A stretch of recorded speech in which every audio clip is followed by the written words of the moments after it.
أحسنتم لأنفسكم وإن أسأتم فلها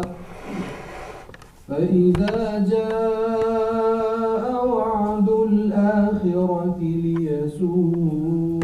وجوهكم وليدخلوا المسجد كما دخلوه أول مرة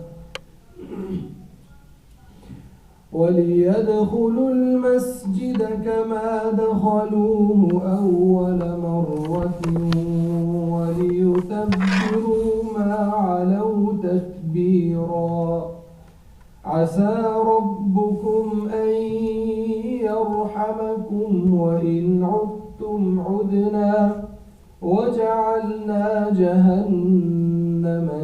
للكافرين حصيرا إن هذا القرآن يهدي للتي هي أقوم ويبشر المؤمنين الذين يعملون الصالحات أن لهم أجرا كبيرا